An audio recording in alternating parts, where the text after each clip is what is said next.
What is the thing about Salem? It's whatever one sees as the main point of the Salem witch trials or the witch city.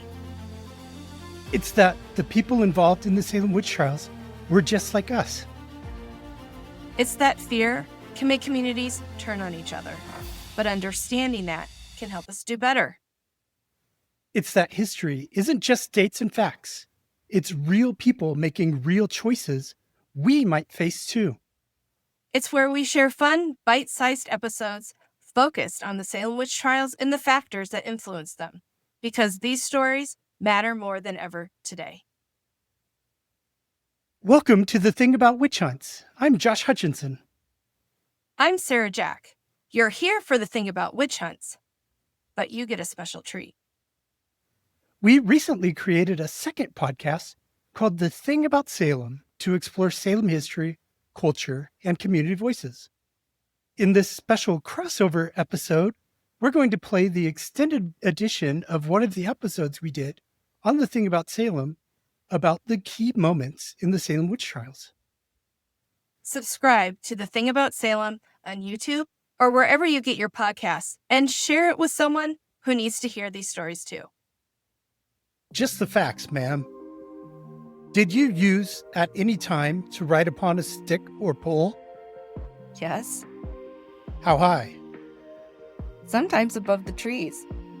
Do not you anoint yourselves before you fly? No, but the devil carried us upon hand poles. Tell us all the truth. What kind of worship did you do the devil? He bid me pray to him and serve him, and he said he was a God and Lord to me. What did he promise to give you? He said I would want nothing in this world and that I would obtain glory with him.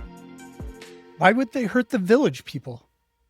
The devil would set up his kingdom there, and we should have happy days, and it would then be better times for me if I obey him. Did you hear the 77 witches' names called over? Yes, the devil called them. What did he say to them? He told them, obey him and do his commands, and it would be better for them, and they should obtain crowns in hell. And Goody Carrier told me the devil said to her, she should be a queen in hell. Who was to be king? The minister? What kind of man is Mr. Burroughs? A pretty little man, and he has come to us sometimes in his spirit in the shape of a cat, and I think sometimes in his proper shape.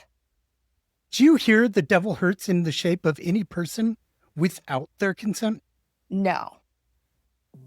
Welcome to The Thing About Salem. I'm Josh Hutchinson. And I'm Sarah Jack. The interrogation we just reenacted was taken from the record of the July 21st, 1692 examinations of Mary Lacy Jr., Mary Lacy Sr., Anne Foster, Richard Carrier, and Andrew Carrier, and was a pivotal moment which we'll have more about later in the episode. We think of the witch hunt as a runaway train fueled by hysteria. But there were a multitude of individual actors that had free will to change the course of the events. We'll be talking about pivotal moments in the witch trials when a person or group could have made a different decision and led the affair to a more peaceful conclusion. We'll also cover some times when people did succeed in bringing down the temperature in the room. Had these choices not been made, the runaway train may have gone off the rails. So, of course, we're talking about the Salem witch trials, which we think of as beginning in January 1692 with the afflictions of Abigail Williams and Betty Paris. And it lasted until May 1693 when the final court proceedings were held and the final prisoners were released from jail. There were a lot of these points of escalations. We're going to highlight some of our favorites. One early turning point was the arrests of Martha Corey, Rebecca Nurse, and Dorothy Good, which took place between March 21st and March 24th. Martha was arrested first on March 21st, and she was the first church member to be accused of witchcraft. She was a member of the Salem Village Church. And yet here she stands accused of being a witch. Then, a few days later, on March 24th, my ninth great grandmother, Rebecca Nurse, was arrested. Rebecca was the first member of the Salem Town Church to be arrested. And the same day that Rebecca was arrested, Dorothy Good was jailed. She was a 4-year-old child, the daughter of Sarah Good. And despite her very young age, she's thrown in jail. They have to make special irons to fit around her little wrists and ankles to keep her in chains in the festering dungeon. And all this tells us that they weren't looking for just the usual suspects anymore. If church members and little baby children, not even old enough for today, kindergarten, are getting accused of being witches that hurt people, anybody is open to accusation.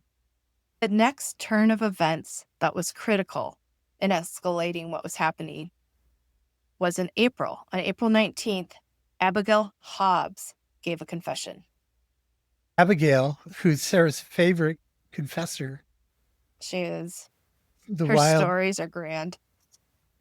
Abigail was the wild child of Topsfield, had a very interesting relationship with her stepmother, and had a very interesting relationship with the devil, which she confessed to on April 19th. And in her subsequent questioning of her in jail, she elaborated. But being from Topsfield, that expanded the search radius for witches beyond Salem Village. So that was a big piece of it.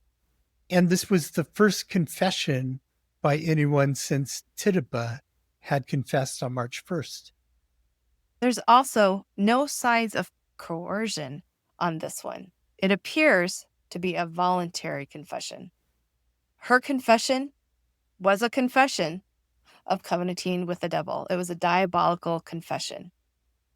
Yeah, and Abigail and her stepmother, Deliverance Hobbs, they filled in key details about the diabolic pact and the witches' Sabbath, how those things worked. Yeah, and Abigail said that she gave the devil her permission to afflict people. So the devil went out in her specter, her likeness, but only because she said that he could. And this was a big moment because this said that the witches had to willingly allow the devil to use their form, that the devil couldn't use anybody's shape without their permission. In other words, he couldn't appear as an innocent person. So therefore, the specters that were being seen by the afflicted people were really the specters of witches who had given the devil their permission. So this added some cred to spectral evidence, which the ministers and others were really trying to decide. I mean, in other witch trials, even they were questioning whether a spectral form was actually the person or if it was the devil impersonating them. A very big moment in the Salem witch trials happened May 27th. This was what actually led to the trial phase happening because for months the jails had been filling with witchcraft suspects. But Governor William Phipps, the brand new governor for the colony, he comes to Boston on May 14th with a brand new charter and instructions to form new courts. But the general court, the legislature of the colony, has to be the one that forms the courts. And they don't get around to doing this until November. So what happens in the meantime? Phipps creates a special court called the Court of Oyer and Terminer, which means to hear and determine. And he appoints 9 judges to it. And they're going to start in June. The Chief Justice is going to be William Stoughton, he's the new lieutenant governor in this new hierarchy with the royally appointed Governor Phipps. Who Margaret Burns calls Uncle Billy. Uncle Billy was in charge of this court of Oyer and Terminer, and with him he had judges Bartholomew Gedney, John Richards, Nathaniel Saltonstall, Waite Winthrop, Samuel Sewell, John Hathorne, Jonathan Corwin, and Peter Sargent. Did I just hear Winthrop was one of the judges? Winthrop, the son of John Winthrop Jr., who had been the governor of Connecticut for many years. And the grandson of John Winthrop Sr. So this is the third generation of Winthrop that is trying people for witchcraft in the New World, because both grandpa and father had previously been involved in witch trials in Boston and in Hartford, Connecticut. Yeah, and John Winthrop Sr. wrote notes on the very first woman hanged for witchcraft in Hartford, which was Alice Young, and then also on Margaret Jones, who was hanged in Boston. Tangent. But it's good to think about that. You know, again, these escalations were up against all this historied experience of things coming to fruition where women are getting executed for witchcraft. This is that times 10. Yeah. A lot of things had to come together for the Salem witch trials to happen the way that they happened. And the creation of the court of Oyer and Terminer was a pivotal moment in the witch trial process, because, had they waited for the regular courts to be formed and gone through regular processes, maybe some of the decisions would have come out a little differently about what kind of evidence to admit and what procedures to follow. Another thing about the witch trials that I think we sometimes forget is that ministers and other men were doing a lot of deliberation around the seen world and the unseen world and how that was impacting witchcraft and who the witch was and if the accusations were about diabolical afflictions or harm. And I love taking a look at what the ministers were saying. I love taking a look at the deliberations.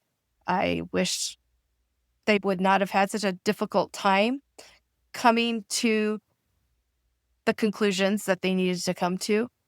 But one of the significant ones is the return of the ministers on June 15th. Yeah, Boston area ministers had been asked for guidance by Governor Phipps. He wanted to know how to handle the witch trials, and particularly what types of evidence were admissible and could be used as proof that witchcraft had happened. So they questioned things like spectral evidence. How do we proceed with this? This report was called The Return of Several Ministers, and it was written by Cotton Mather, the son of Increase Mather. Yeah, and Increase Mather had just come home from London, where he spent years negotiating the new charter for the colony of Massachusetts Bay, which became the province of Massachusetts Bay. In the return, the ministers warned the justices about relying upon spectral evidence.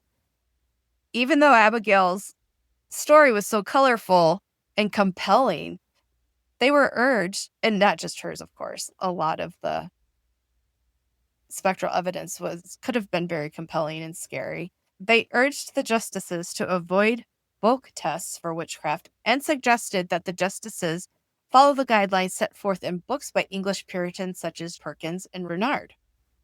The ministers also recommended that the justices hold their proceedings in calm environments, caution them against using spectral visions as proof of guilt, because demons could assume the image of innocent people.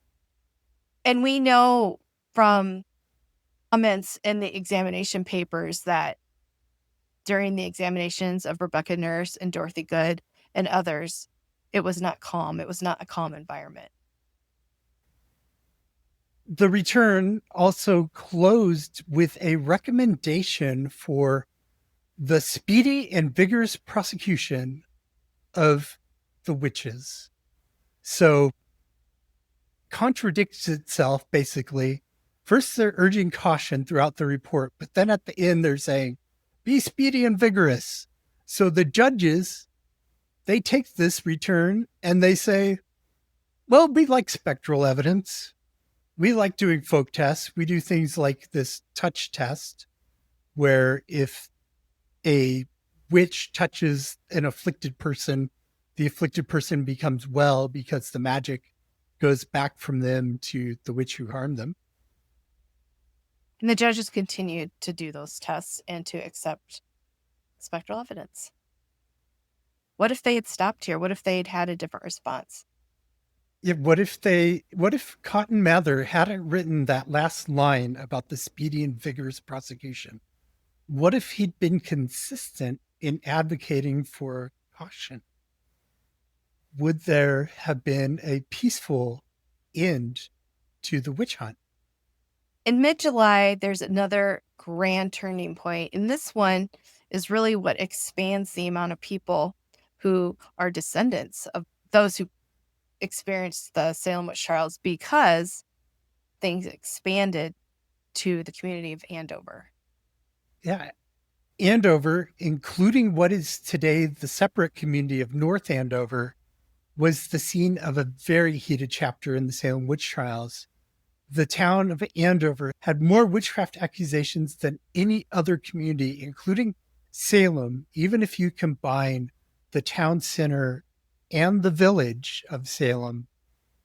They did not have as many accusations as the little town of Andover, which was about the size of Salem Village, had about 500-ish people, had 45 accusations by the end of the witch trials.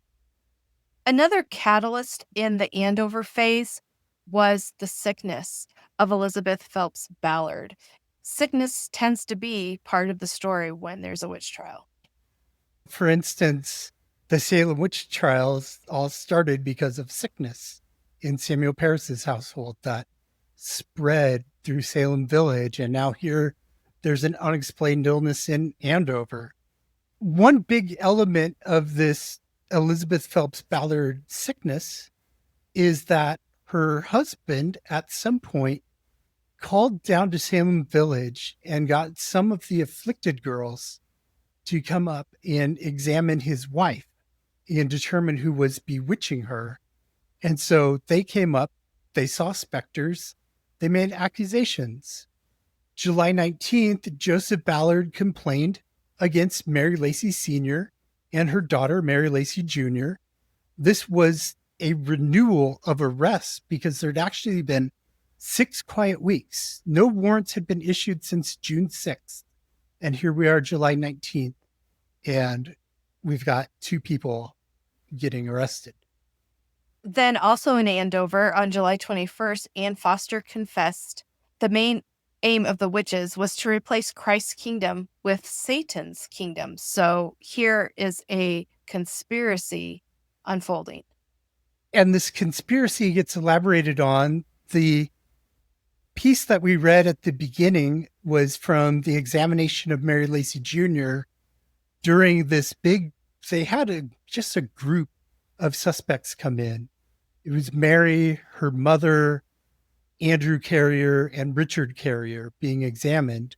And they elaborated on a celestial Game of Thrones. They said that Martha Carrier and George Burroughs were the queen and king in hell. And they said that the devil did not hurt in people's shapes without their consent, just confirming what Abigail Hobbs had said earlier and making it seem like spectral evidence was real. Now, we do know that those Carrier boys were essentially tortured. Because I They was were just pointing bound out, neck and because heels. earlier we mentioned that there's not evidence of Abigail being coerced, but Yeah. with the boys, they were not handled gently. No, Andrew and Richard Carrier were bound neck to heels. which caused blood to run out of their nose. You're bound up so tightly, compressed together, and left like that for hours and hours. So, very excruciating ordeal. They didn't call it torture at the time, but that is some torture. Yeah. Sadly, the sick Elizabeth Ballard did pass away on July 27th. Her death just reinforced people's belief that she had been bewitched. Now she's murdered by the witches. So that definitely turns up the heat in Andover. Let's talk about those ministers again. They kicked things up again. Yeah, this time they actually did a solid. Increase Mather, I don't know what took him so long to come to this conclusion and publicly state this, because he visited Salem jail. He had been to Salem and observed some of the proceedings firsthand. But it took him apparently months of deliberation and writing to come to the conclusions that he did about spectral evidence and so forth. And of course, we're talking Increase Mather. He's the delegate to London to works with the king and the king's men to get a new charter. He's the president of Harvard College. He's a minister at Boston's leading church. And he's the father of Cotton Mather, who writes a different book that we'll mention a little bit, is Wonders of the Invisible World. These two books, gosh. But the men, being father and son, say that no, we're in agreement with each other. They write this into the books. We agree with each other. Is very interesting. This important publication, called Cases of Conscience by Increase Mather, came out on October 3rd. And a report of this publication was read to the Cambridge Assembly of Ministers at their monthly meeting at Harvard College. So they were all wanting to know, what does Increase have to say about all of this? And their conclusions were read to congregations that week. This work, Cases of Conscience, exemplified the shift in opinions about the trials that had happened over the summer as we get into the fall. There starts to be some people coming out against what's going on, the way things are being handled. Increase suggested the afflicted persons may actually be possessed, that bewitched persons are many times really possessed with evil spirits. And there you have this highest trusted ministerial authority saying that it's certain. That's impactful. And then on spectral evidence, Increase writes, the devil may by divine permission appear in the shape of innocent and pious persons.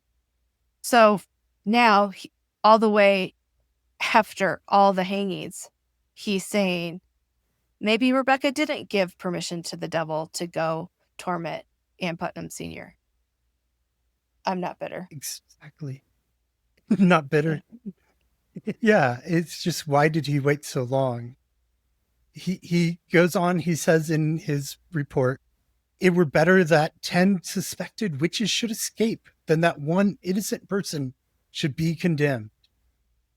It also said it is better that a guilty person should be absolved than that he should, without sufficient ground of the conviction, be condemned. Oh my gosh, I don't think I've actually considered that in light of what happened in Connecticut. Were those voters reading the records? Oh, yes. When they decided to absolve those accused of witchcraft, maybe Instead they had of read exonerate. Cases of Conscience. Yeah. It also wrote, I had rather judge a witch to be an honest woman than judge an honest woman as a witch. He's very concerned about mistakes being made and innocent people being killed. Do you think it would have made a difference if he'd been in town when Mary Esty wrote her petition? Because she was essentially saying she was an honest woman and they were judging her as a witch. I think it definitely, if Increase had spoken up, because remember, he's the one who got Governor Phipps appointed as the royal governor. He advocated for him in London. So he had him kind of in his thrall or something. He, in his debt. The governor was in Increase Mather's debt for being appointed governor. So he had the influence at the highest levels of government. He knew all the ministers and all the magistrates and justices. He was the most respected minister in New England, probably at the time. It would have made a difference if he had put his foot down and said, spectral evidence is not proof because the devil can impersonate innocent people. I think the trials would have just come to a screeching halt as soon as he said that. Unless Stoughton did some hurried, death warrant writing. He would have had to scramble. Stoughton would have had to scramble to keep the trials going. I think the governor would have said, Reverend Mather is right. These things have got out of hand and it's got to stop. And would have shut it down a lot earlier than he did. Finally, on October 29th, Governor Phipps shuts down the special court of Oyer and Terminer. Yeah, one of the assistants, James Russell, so he's a member of the legislature's upper house, the assistants, and he asked Governor Sir William Phipps directly if the court of Oyer and Terminer should stand or fall. And Phipps replied, it must fall. So we had mentioned earlier the legislature established new courts in November. That happened November 25th. And the witchcraft cases that remained were transferred to the new Superior Court of Judicature, which held sessions in 1693 in Salem, Charlestown, Boston, and Ipswich. Processed all of these other claims. Now, spectral evidence was not allowed to be considered by the jurors. So they went through the rest of the cases. 3 people did get convicted, but the governor reprieved them. And basically, the jails cleared out. The last case was heard May 11th, 1693. And as soon as everyone had paid their jail fees, the jails were cleared out of these accused witches, and the Salem witch trials were basically over. What a relief. What if he hadn't shut down that court? What if the spectral evidence hadn't been halted? Where would we be? If the Oyer and Terminer had stayed around, they would have had another session in November. There were 5 women who had already been convicted who weren't executed yet, waiting to be hanged. There was maybe 130 people waiting to be tried in the jails. So this could have really, really just snowballed. And instead of 25 casualties of the witch trials, the 19 hanged, the 1 pressed, the 5 who passed away in jail. If the Oyer Terminer had dragged out until the last person was prosecuted, we'd be talking about European levels of witch hunting with potentially over 100 people being killed. What a roller coaster. Yeah. What a time to have to live through such a difficult period. And you just wonder if one thing had happened differently in these turning points that we talked about, what would have happened? How could things have been different? How could lives have been saved? Join in on this discussion on our Patreon community. We'd love to see you there and hear what you think. Patreon.com/aboutsalem. Since you've enjoyed the episode, why not subscribe to the Thing About Salem to support us and to keep the fun coming? We have explored themes like puppets, the crucible, witches' sabbaths, spectral evidence, the ergot myth, and more. And we have so much more in store for you to learn. In between episodes, come engage with us in our Patreon community at patreon.com/aboutsalem. If you're enjoying all of this great content and you want to know even more about witch trials and other things that are considered to be spooky, join us for our Halloween special. We're going to talk about witches and monsters and candy and goblins and all of that good stuff. So look for information about that on intwitchhunts.org/events. So when do you get to hear the next episode of The Thing About Salem? Every Sunday. Have a great today and a beautiful tomorrow.